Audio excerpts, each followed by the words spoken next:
Hello, everyone, and welcome. I'm George Beebe. I'm Vice President and Director of Studies at the Center for the National Interest. The American novelist William Faulkner famously wrote that the past is never dead. It's not even past. And we've all been reminded, I think, of the truth of this observation in the past several weeks as the world has commemorated the 75th anniversary of the end of World War II. Debates over the causes of this war, of course, have been raging since long before the shooting stopped. But they've rekindled recently, and not because historians have discovered some new trove of documents that prompts a reassessment, but because of this debate's relevance to contemporary affairs. The most recent chapter in the debate began last fall when the European Parliament passed a resolution remembering the anniversary of the start of the war. And this resolution included condemnation of the 1939 Molotov-Ribbentrop Pact, which it said, quote, paved the way to World War II and the division of Europe that followed. The resolution further lamented that, quote, Russian authorities have denied responsibility for this agreement and its consequences, and are currently promoting the view that Poland, the Baltic states, and the West are the true instigators of World War II. That resolution prompted Russian President Vladimir Putin to announce in December that he would write an article in response. And in June, he published that article in the National Interest. And he claimed that it drew on extensive archival research. And he argued in the article for a reassessment of the war's causes and its aftermath. Unsurprisingly, Putin took issue with the resolution from the European Parliament and claimed that the Molotov-Ribbentrop Pact was not, in fact, the primary cause of the war, but rather, it was the notorious Munich Agreement of 1938, in which the key Western powers attempted to appease rather than confront Nazi ambitions. Soviet diplomats, he claimed, had labored mightily, but in vain, to build a collective front against Hitler with the West. But when they failed, they had no choice to take the tack that they did. And he argues that Britain and France sought, quote, to direct the attention of the Nazis eastward so that Germany and the Soviet Union would inevitably clash and bleed each other white. I can't do justice to the entire contents of Putin's article in the brief time we have today, but I'll mention a few other points for those that haven't read it. Putin says that the USSR didn't initially plan to invade Poland, despite its secret pact with Germany. He implies that the Western allies themselves reached secret pacts with Hitler that they refused to declassify to this day. And in perhaps his most controversial point, he describes the occupation of the Baltic states as, quote, implemented on a contractual basis with the consent of the elected authorities and in line with international and state law of that time. So how strong is Putin's historical case? And even more importantly, what are the implications of it for our understanding of Russia's foreign policy objectives today? We're pleased to have with us two outstanding experts, one from Russia, one from the United States, to address these questions. Sergey Karaganov is the Dean of the Faculty of World Economy and International Affairs at the Higher School of Economics in Moscow. He's Honorary Chairman of the Council on Foreign and Defense Policy and a long-standing advisor to the Russian government on foreign affairs. He recently co-authored a much-discussed study of new directions in Russian foreign policy, prepared in cooperation with Russia's foreign ministry.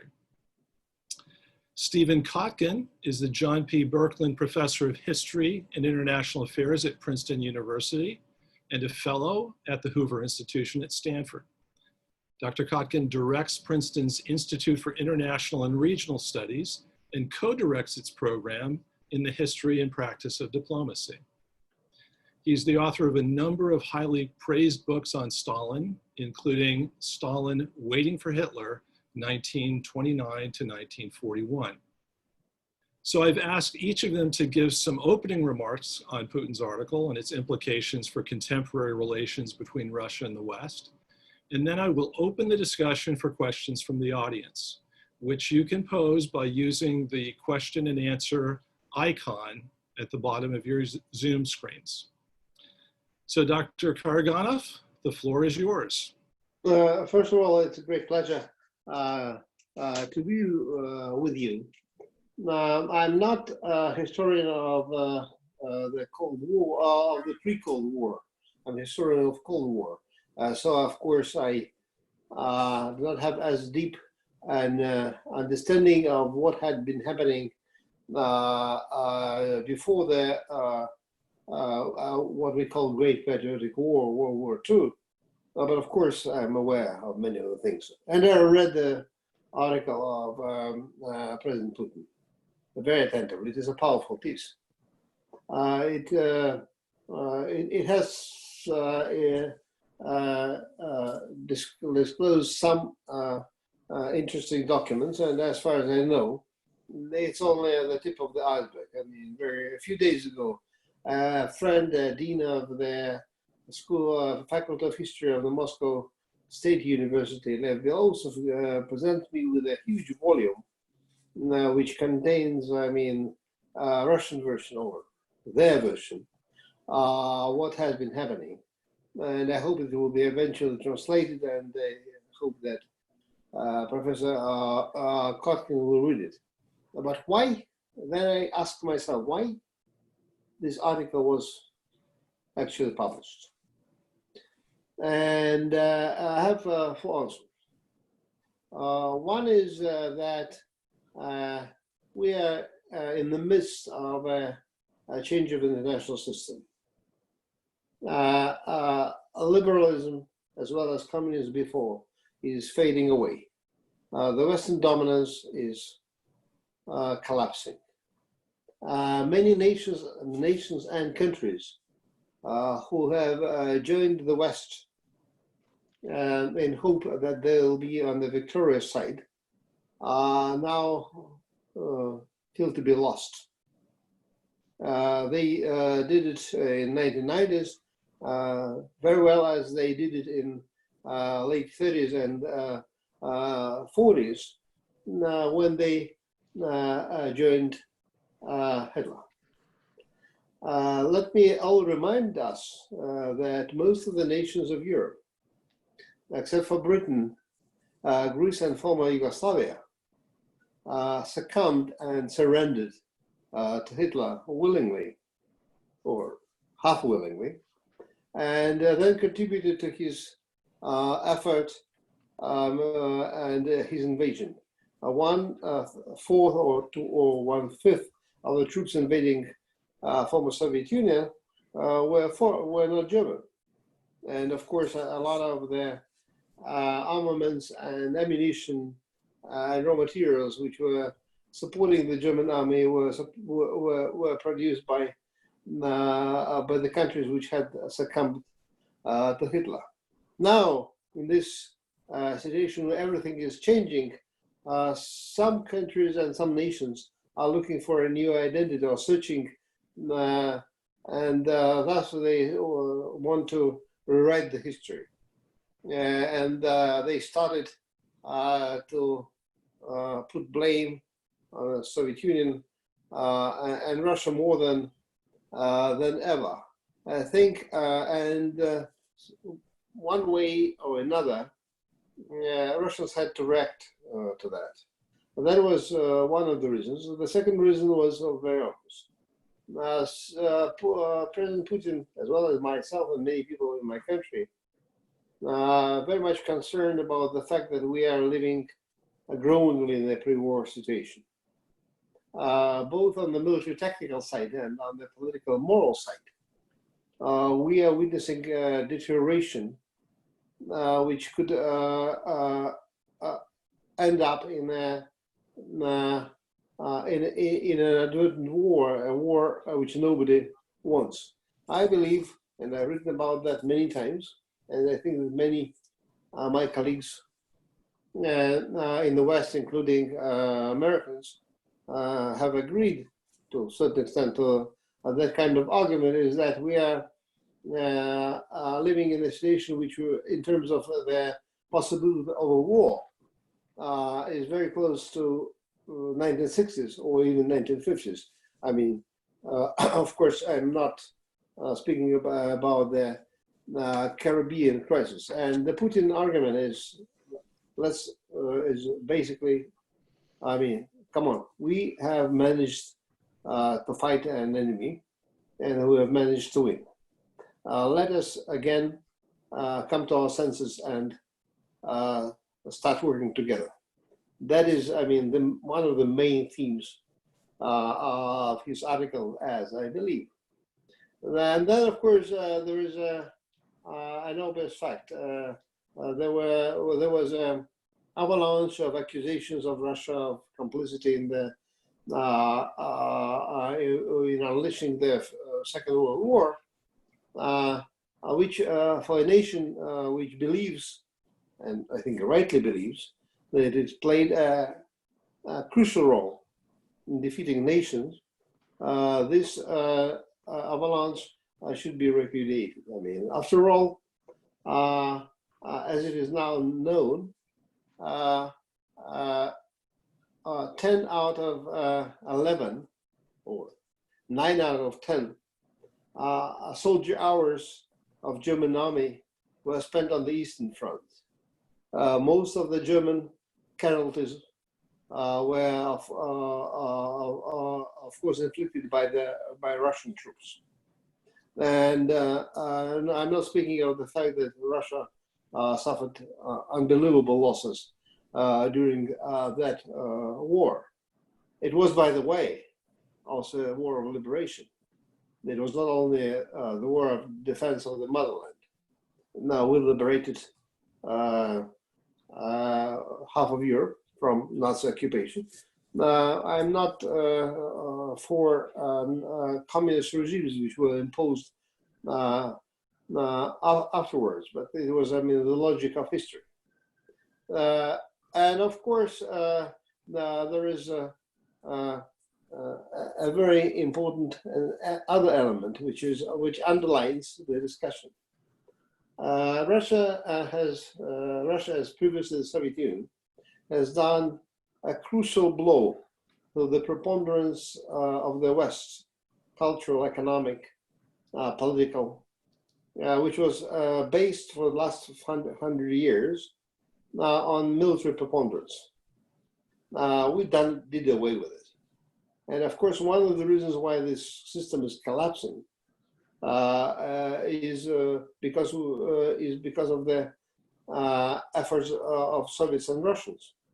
And I'm not excusing ourselves. We were thinking about our security, but in the meantime, we have done away with the Western yoke, which had as its foundation the military preponderance which Europe acquired. By the way, at that time, Europe, we belonged to Europe. We were also Europe, acquired at around 16th, 17th century, and then, I mean, spread all over the world with the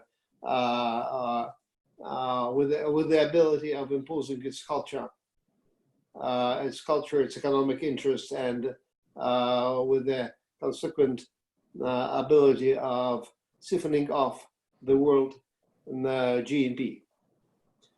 So these are the three major elements, and there is also a personal one for Putin and for myself.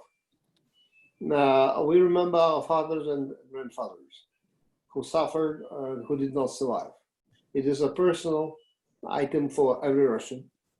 And I must say that when Putin decided to speak up on behalf of all those Russians, which are part of our ancestry, of our identity, it was, as your president say, a very good thing. And so I do not agree with some of the nuances of his article, but I think that it is morally right. And Russia has been morally right. And with this article, it is saying we are the victors and we are morally right. Very good. Thank you, Dr. Karaganov. I think that has given us much food for thought and much to discuss. Dr. Kotkin, the floor is yours. Thank you. Thank you for the honor of the invitation. Let me say that a president of a country writing an article about the origins and nature of World War II is a remarkable event. You don't see this very often. And of course, he's the president of the successor to one of the main belligerents. So it's a remarkable happening and it's worthy of our attention. I'm going to do 5 bullet points in my discussion here, which will not be comprehensive, but will hopefully enable us to have a wider discussion. My first bullet point is the evidence. President Putin refers frequently in his article to evidence and archival documents, some of which he quotes. I'm going to do the same thing. I'm going to treat this as a matter of evidence and historical arguments. So it's not going to be important to me who is speaking. For example, whether I agree or disagree with President Putin's rule, whether I find him to be a good ruler or a bad ruler is not going to be the issue for me. The issue is going to be the nature of the evidence, the weight of the evidence, and the use of the evidence. Let me add in this first bullet point, however, that when President Putin is unhappy that other countries do not accept his view, which he regards as rooted in the documents and the archival sources, this is only partly because of the bias in politics of those other countries that don't accept President Putin's view. It's also partly because of President Putin's own issues of credibility. When you engage in disinformation campaigns, when you support mounting big troll armies, when you gaslight, when you deny your complicity in events, when your complicity in events is well documented, you begin to have credibility issues. So once again, I'm not discussing today the nature of Russian policy, the nature of President Putin's rule, but I am saying that partly he's responsible for the inability of this point of view to get across. If you're going to argue on the basis of evidence, you can't at the same time be disappointed if people don't accept your evidence, no matter how powerful, because you're also doing many things which involve disinformation. All right, point number 2. Why? Professor Karaganov has done an excellent job in explaining why from his point of view with good detail. I won't add very much here since he's done a good job. Let me just state that state interests and regime legitimacy are clearly part of this. Soviet Union was a great power. It was one of the key belligerents. It was the reason the Nazi land army was defeated. It was one of the powers that presided over the peace and the post-war structure. So any ability to reference the war and the post-war certainly enhances Russia's power and prestige today, and as well as the legitimacy of President Putin's regime. But I also agree with Professor Karaganov here in my second bullet point that it's also personal for the president. It's personal because his own father was wounded, his older brother perished in the siege of Leningrad, and in fact, the entire country, not just the Putin family, lives today with the legacies of the war. And so the very unfortunate, even you might argue disgraceful, resolution by the European Union blaming the Soviet Union as an instigator of the war is personal for him and it's moral for him. And I fully understand if he were to be indignant at that resolution, which I find to be, as I said, very unfortunate, maybe even disgraceful. So point number 3, the Hitler-Stalin Pact. I don't refer to it as the Molotov-Ribbentrop Pact because they were not the leaders of the country and it's not their pact. It's a pact between Hitler and Stalin. It was a non-aggression pact. Non-aggression pacts are signed between enemies. Friendly countries sign alliances. They don't sign non-aggression pacts. The Hitler-Stalin Pact did not cause World War II. Hitler decided to go to war. Hitler was the cause of World War II. He had taken the decision to go to war to attack Poland before he signed the pact with Stalin in August 1939. In fact, because he had decided to go to war, that's why he went to Stalin and said that he wanted to sign a pact to keep Stalin out of the war, which he successfully managed in the sense of keep it out of the war against Germany. Now, the pact was very controversial from the moment it was announced inside the Soviet Union. Soviet propaganda had a very difficult time with the pact, explaining it to the people. Stalin himself struggled, not publicly, but privately, to explain the pact when he met, for example, Churchill's representative Beaverbrook, Roosevelt's representative Harriman already in 1941 after the invasion. Stalin struggled to explain the pact to them. He struggled to explain the pact to Churchill in 1942. Molotov and Litvinov, when they were in the United States in 1942, had a shouting match about whether the pact was the right idea or the wrong idea in the Soviet delegation. President Putin himself in 2009 condemned the pact. He condemned the Hitler-Stalin pact. Quote, this is President Putin in 2009. Without any doubt, we have good reason to condemn the Molotov-Ribbentrop Pact. Today, we understand that any form of collusion with the Nazi regime was morally unacceptable and without any chance of practical implementation. President Putin. However, at that time in 2009, President Putin also stated, quote, a year earlier, France and Britain had signed the infamous agreement in Munich with Hitler, destroying all hope for creating a united front against fascism. So what's changed is President Putin retains the condemnation of the Munich Pact, but he now has altered his view in support rather than condemnation of the Hitler-Stalin Pact. Bullet point number 4, as I said, there'll be 5. Bullet point number 4 is Putin's discussion. President Putin's discussion of the Munich Pact is richly supported by the historical record, not only by the documents that he quotes, but also by many additional documents that he could have quoted and that I have read. But we have a problem here, even though I agree he has an accurate analysis of the Munich Pact as a failure and a betrayal. Putin has effectively returned the favor of twisting history here. The EU blames the Soviet Union for instigating the war, and President Putin blames Poland instead for instigating the war. As I said, returning the favor of twisting history. Not starting it, but returning the favor. President Putin is correct that Poland colluded with Hitler beforehand in the Hitler-Stalin Pact. Hungary colluded after the fact, 1 month after, by seizing southern Slovakia. But Poland did not start World War II any more than the Soviet Union started World War II. What President Putin leaves out is that the leadership in Poland refused Hitler's offer to join Nazi Germany in a war against the Soviet Union. Also, a very important fact, Poland was a perpetrator, but also a victim. Okay, bullet point number 5. Bullet point number 5 is there are many smaller points that I could make about evidence, this event, that event. I'm going to take a few of the biggest ones. President Putin argues that there is no evidence in Soviet archives that Stalin was planning a preemptive strike against Nazi Germany.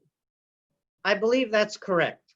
All the documents that I have seen, and I've seen a tremendous amount of documents, would support President Putin's view that there was no Stalin preemptive strike being planned. Another issue that President Putin raises, he acknowledges the contributions of other countries to the war effort. He acknowledges the Allies' contribution. He acknowledges Lend-Lease, giving a more or less accurate number for the contribution vis-a-vis Soviet GDP. We should do the same. We should reciprocate him, and we should acknowledge that it was the Soviet Union that, as I said, destroyed the Nazi land army, and there was no other armed force in the world that could have destroyed the Nazi land army. A few more points in my fifth and final bullet point. I'm almost done. The Soviet death totals, which we estimate currently at around 27 million, which is an absolutely horrific and unfathomable number. And of course, that number is about as accurate as we're going to get, given that the sources don't record every single death. I agree and I applaud President Putin's efforts to identify all the victims of the war, to name them and to count them as best as we can with the documents. That's work that is underway, and we should applaud that work. However, at the same time, we must acknowledge that the Soviet Union conducted the war inhumanely. It wasted lives. One of the reasons 27 million Soviet inhabitants died was because the Nazis did a war of extermination, a horrible war of extermination, killing indiscriminately.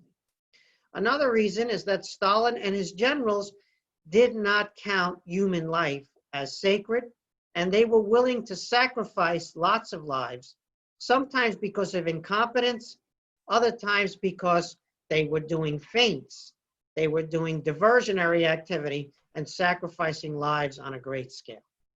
So we have to remember that Stalin did not value human life. It's not the main reason we had 27 million deaths. It's a contributing factor. Finally, my final point under the fifth bullet point is Stalin as a leader. Let me quote President Putin again. Quote, Stalin and his entourage indeed deserve many legitimate accusations. We remember the crimes committed by the regime against its own people and the horror of mass repressions. In other words, there are many things the Soviet leaders can be reproached for. But poor understanding of the nature of external threats is not one of them, unquote, President Putin. I have to disagree here again with President Putin. This is not supported by the documentary evidence. Stalin did many things which we would characterize as blunders. He consolidated Finnish and Romanian antagonism against the Soviet Union. President Putin omits all mention of the Soviet attack on Finland. Stalin supposedly bought time with the pact. Yes, he bought time, but the time he bought was for Hitler to consolidate a gigantic land army on the new Soviet border that the pact created between Germany and the Soviet Union. The extra territory that Stalin got, Eastern Poland, which became Western Ukraine, and Western Belarusia, was overrun by the Nazi land army in a week. President Putin makes other statements along the lines of Stalin's leadership, that he did his utmost to create an anti-Hitler coalition.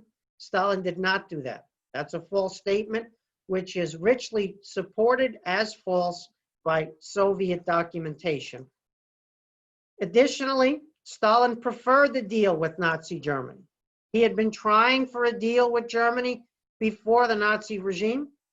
He had violated the Versailles Treaty, allowing Germany to conduct military exercises on Soviet soil before Hitler came to power.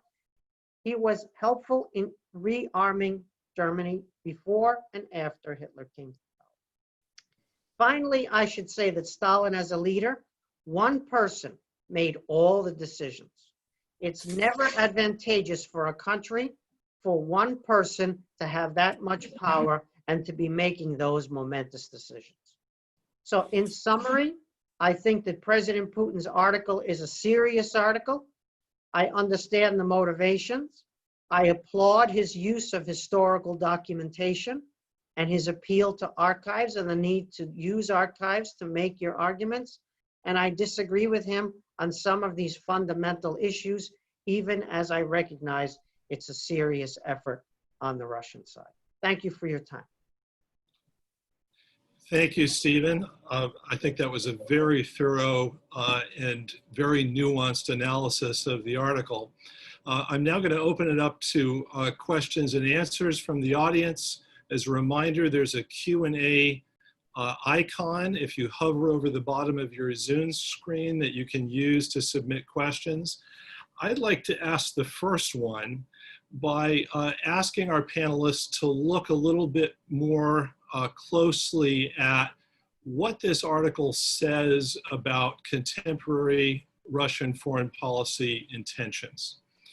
Obviously, part of this debate involves the East Europeans, the Poles, the Baltic states, others, who look at the rising Russian power and assertiveness, and they interpret this article through the prism of concern that once again Moscow has ambitions to dominate this region, even perhaps to reoccupy territory that it occupied in the aftermath of World War II. There are others that look at this article and say that Putin is holding open the door again to some form of cooperation with the West, that he's lamenting that just as Britain and France did not reach back to the extended Soviet hand in the 1930s, today the West is again not extending the hand to Russia in finding a way forward to build an inclusive security architecture in Europe. What do you think this article says about Russia's intentions today? Who is also? Please. Well, I would completely agree with your second statement, and that is Putin offers a hand.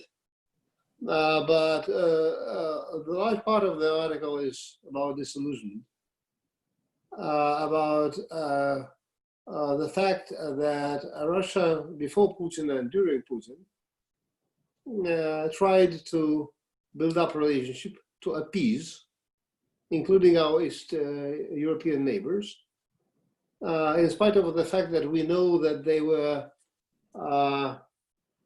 very much part of the, for example, Holocaust, like Lithuanians, Latvians, Ukrainians, and Poles. We were pushing aside these issues because of their policies during last couple of decades. We decided not to do that anymore. Appeasement does not work. They have to be confronted with the hard facts that they are perpetrators of the same regime, that they are not only victims, but they victimized Jews and many of their own folk.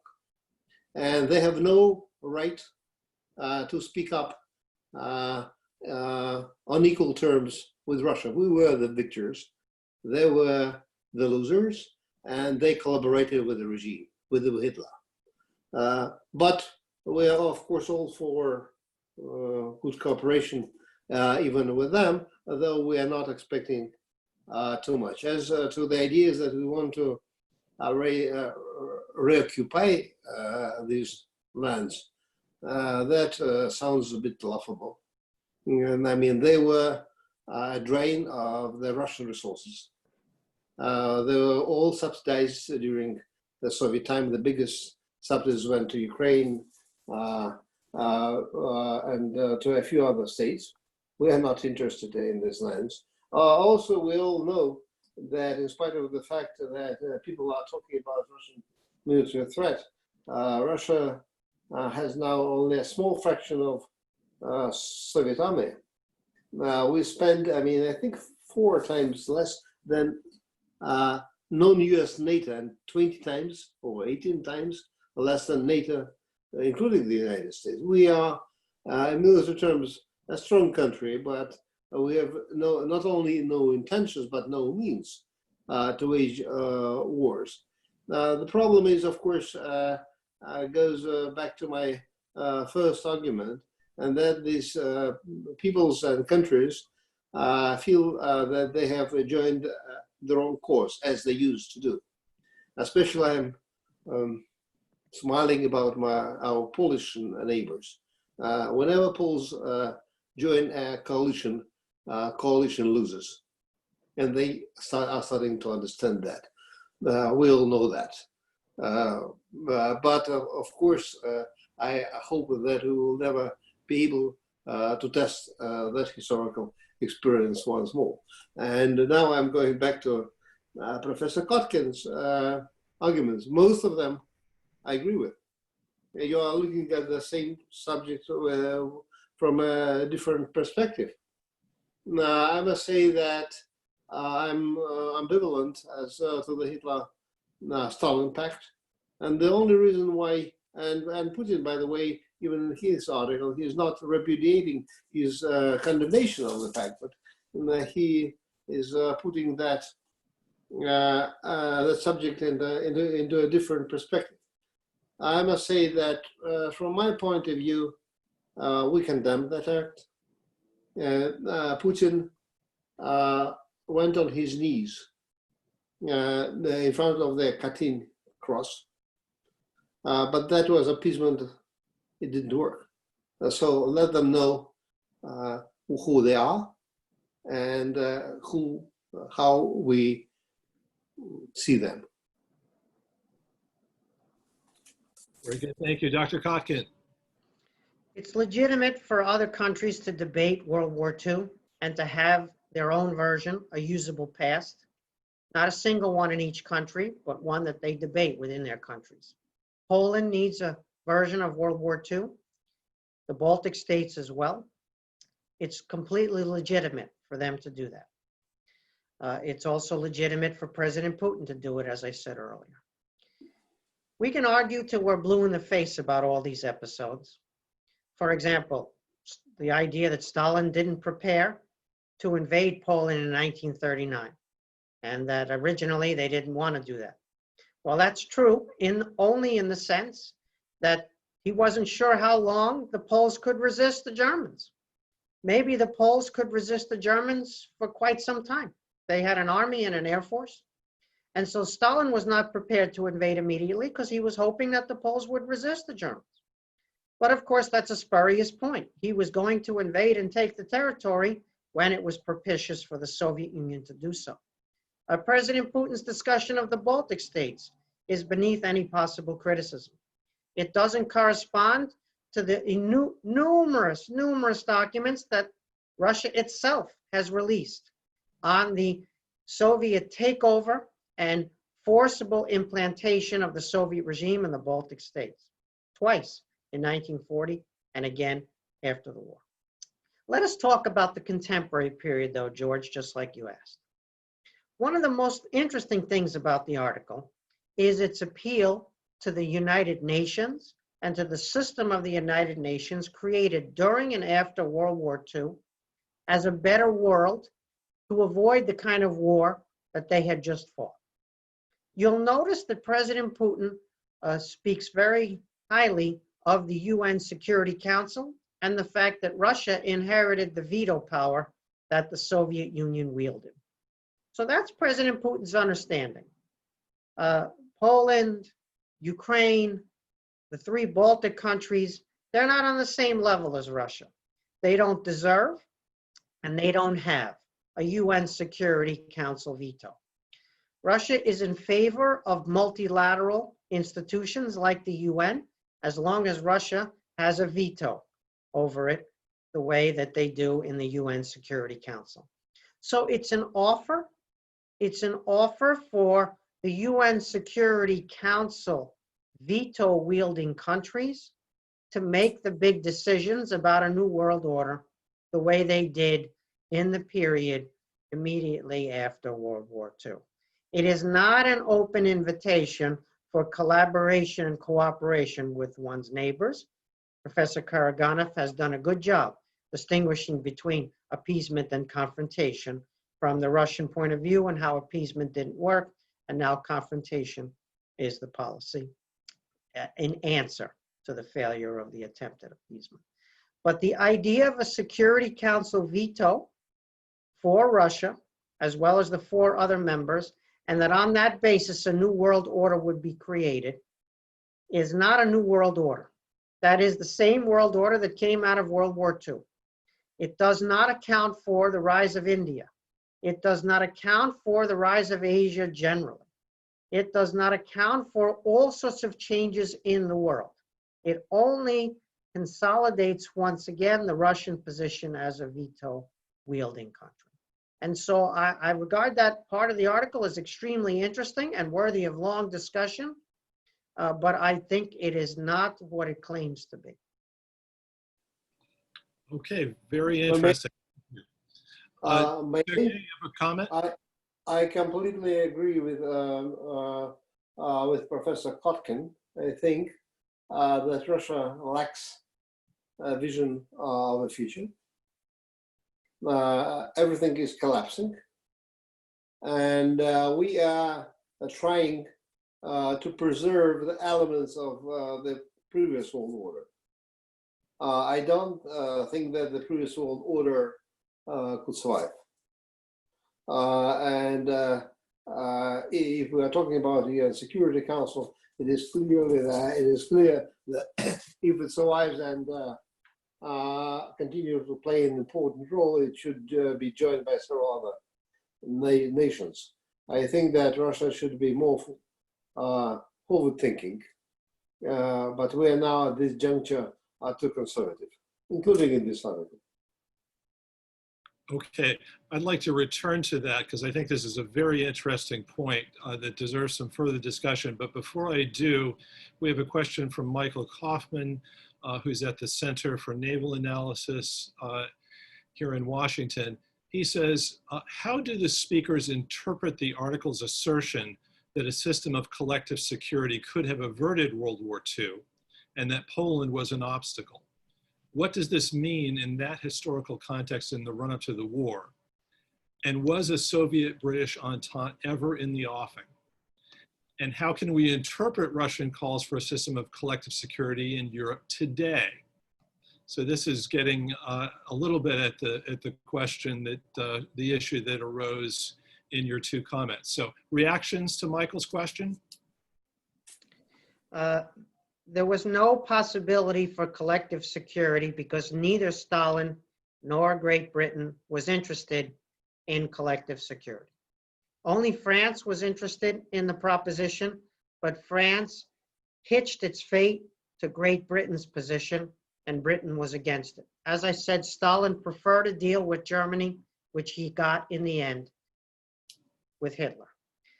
We should therefore understand that Poland's refusal to cooperate, its refusal to allow Soviet troops to cross Polish territory in a possible collective security arrangement against Nazi Germany, was superfluous and beside the point.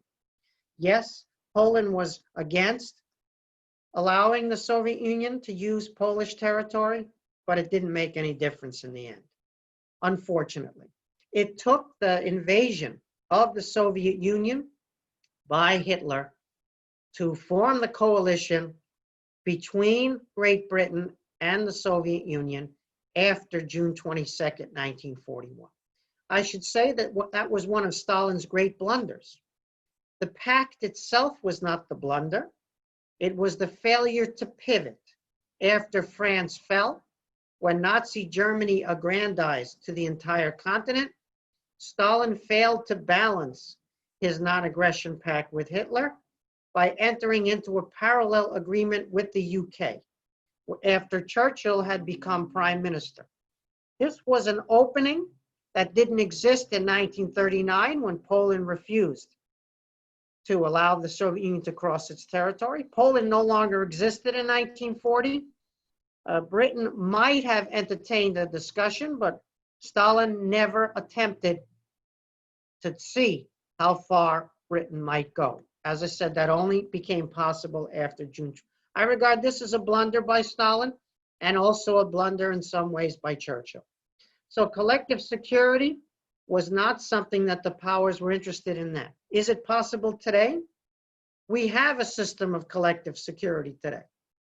The system that Professor Karaganov thinks is collapsing, which I do not think is collapsing, and it is working. We have not had a great power war for a very long time. The beauty of a Cold War is that it's not a hot war. A Cold War is much preferable to a hot war, as the Russians can tell you better than anybody else, given their experience in the hot war of World War II.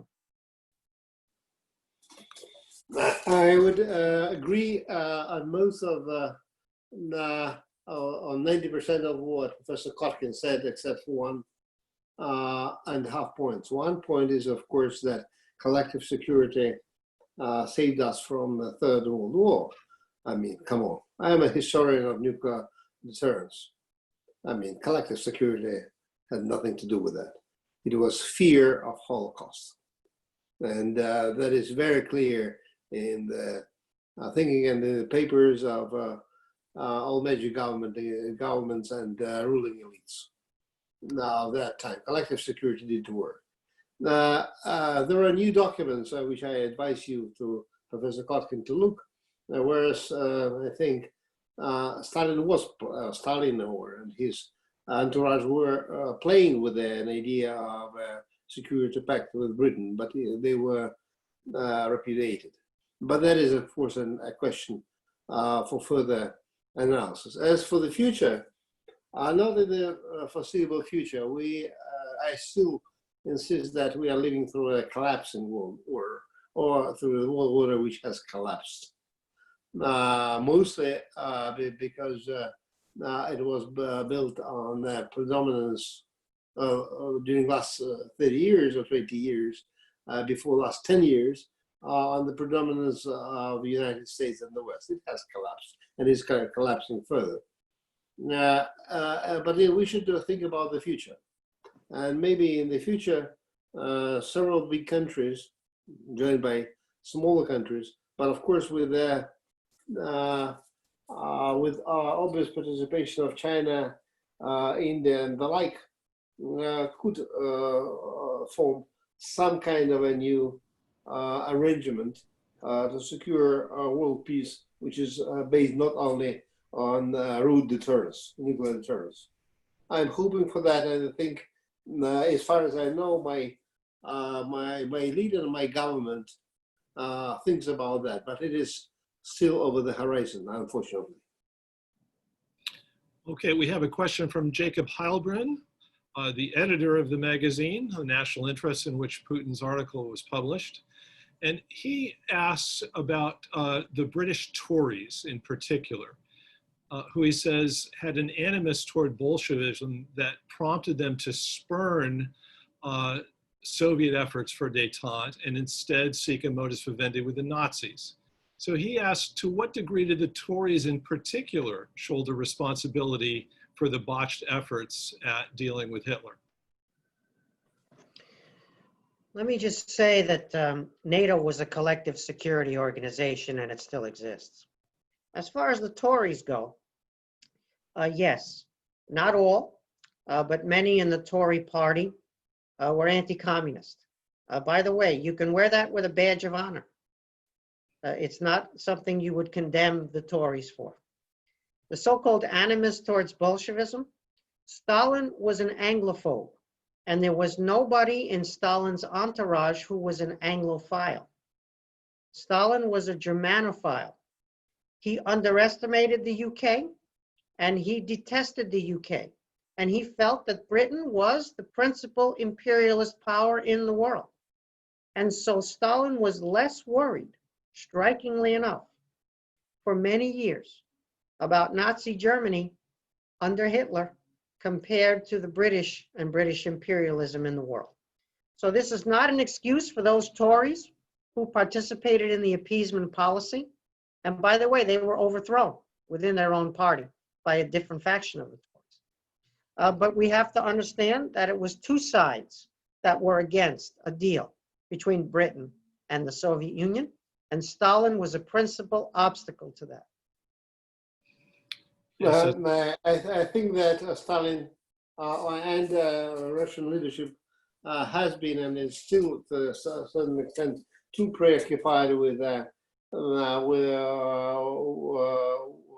intrigues of the Brits, and they overestimated them, and even now sometimes they overestimate their influence. And people are here, I mean, the broader public debate are talking about Anglo-Saxon axis. Well. The world is a bit different from the previous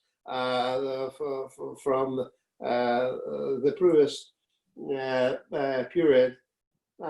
I think that one of the reasons for Hitler and for Stalin and for many others that they lost the peace was, of course, the ideological inability and the fact that they were too ideological, like many politicians now are. But I would add to our conversation a very small episode. Churchill, who was a Tory, was the father of detente. Read his speeches of 52, 53, and 54, when he was, of course, very old, but he was still in power. He laid the foundation of the future detente in Europe for his own reasons, because he understood probably, but Professor Kotkin knows that better than I do, that Britain is becoming too dependent and too weak in the hands of its powerful friend. So he started to maneuver out. So, I mean, the Tories should not be blamed for everything ever. Churchill, Tories started or tried to start with detente. Okay, so thank you. We have a question from Amy Jaffe. She asks, how do we understand the context of this article in light of the current situation of arms control talks and the difficulty that the United States is having in engaging China into a process with the United States and Russia? Now, I will add my own parenthetical here. This is touching on this issue of the future world order. And Dr. Karaganov, you've indicated that Russia appears to be looking backwards to some degree, back to that post-World War II order, the preeminence of the UN Security Council. And you've suggested that perhaps there needs to be some new forward-looking approach here. So what should we be thinking about when it comes to arms control, dealing with the rise of China, and what the shape of a potential new world order ought to look like? Now, the answer is very simple. I mean, of course. There will be more or less two soft centers. One will be United States plus, with some Europe on its side. Another will be Greater Eurasia. If I'm relatively sure about the US plus configuration, I'm not yet sure about the Greater Eurasia, because it could happen as a new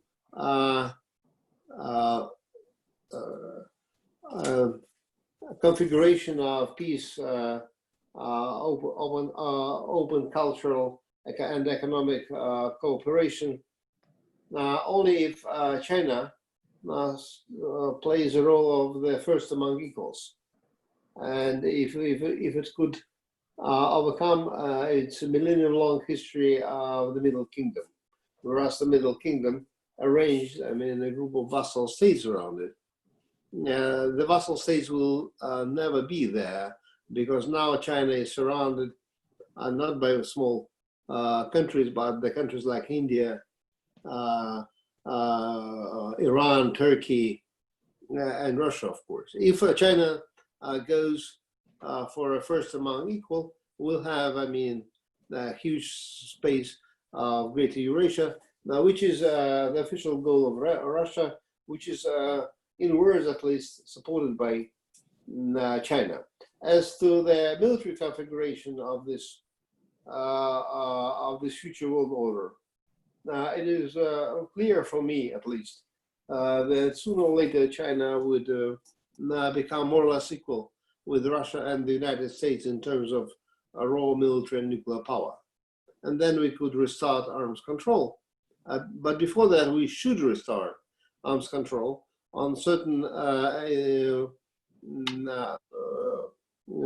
which the United States doesn't want to do, because we need that kind of an instrument to lessen the chances of a conflict and to provide for some trust and transparency. At this juncture, our American colleagues are enthusiastically, ideologically opposed for any arms control. I'm skeptical about it, but I understand that we need to do something, maybe curtailing some of the most destabilizing elements of the arms race. That is feasible, but it will not become a real bedrock of future strategic stability until China joins fully the club of nuclear superpowers. Dr. Kotkin, any thoughts?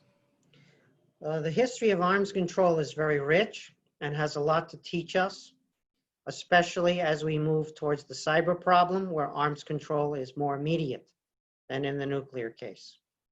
It won't be applicable in identical fashion, but the creation of a culture of trust and the building up over a long period of time of understanding of what's at stake and where concessions can be made and consensus can be reached. That history is a rich history, as I said, and is very worthy of recuperation as we tackle the cyber problem, which requires a similar, not identical, arms control regime of some sort. Okay, very good. We are fast running out of time, but I wanted to wrap up this discussion by asking you a question that was posed in parallel by two different audience members. One by Melinda Herring of the Atlantic Council and the other Michael Kimmage of Catholic University. And they each ask Professor Kotkin if he would assign a grade to Putin's essay. I'm not in a position to grade the president of Russia. I think that's a matter for the citizens of Russia to do, to the extent that they're permitted to grade their president. I will say this, it's a serious work that requires the kind of engagement, George, that you've organized here and much more. And I think we should accept President Putin's invitation to work on these issues together. He says that they're going to declassify even more archives. That would be wonderful. I would love to participate in the process of collaborative historical investigation around the origins, nature, and post-war order having to do with World War II. So I accept President Putin's invitation to participate in that process, and I'm ready to go at any moment. Very good. Dr. Karaganov, I will not ask you to assign a grade to the essay, but I will ask if you have any thoughts that you would like to offer before we conclude. Oh, wow. One of my biggest concerns during these days and years is, of course, the collapse of normal political morale. Now we are lying past each other. Many of leaders of our countries are irresponsible. So, I mean, people like ourselves have to work hard to create a kind of a foundation, hopefully, for a better dialogue and even collaboration. One of the worst things which is happening now is, of course, the intellectual degradation of the world elite, which I'm really afraid of. Even I'm afraid of that even more than of the very unfortunate mix of new weapons plus cyber plus space and whatever we have. And we are at this juncture, we are not only looking back, we are sliding back in terms of our ability to deal with the problems we are facing. And of course, this coronavirus, which is semi-artificial, but it's very serious, is an embodiment of the lack of cooperation of responsible elites and responsible countries. We are in a difficult period, but hopefully with the dialogues like that, which are not very often now, unfortunately, and thank you for inviting us, we could go further in civility, respect, and humor. Well, thank you. I think that's an excellent way to wrap up this discussion. We've had two calls for dialogue and a deepening of intellectual exchange between our countries, and I think all of us can certainly support that. And I hope that in fact takes place. I want to thank both of our panelists today for what I think has been a very rich discussion of a complex topic, and thank all our audience members for listening and asking some very provocative questions. I look forward to continue our discussion on these topics. Thank you. Thank you. And Professor Kotkin, I will call not Mr. Putin, because I don't think I don't have a direct phone number to him, but our historians, so they would invite you to collaborate in this new effort. As I have said, I have just started to read a huge volume on the history of World War, which has been published only a few days ago. There is a lot of new fantastic material which you would be interested in, and they're continuing to dig. Thank you. Thank you. Thank you, George. Thank you, Professor. Thank you all.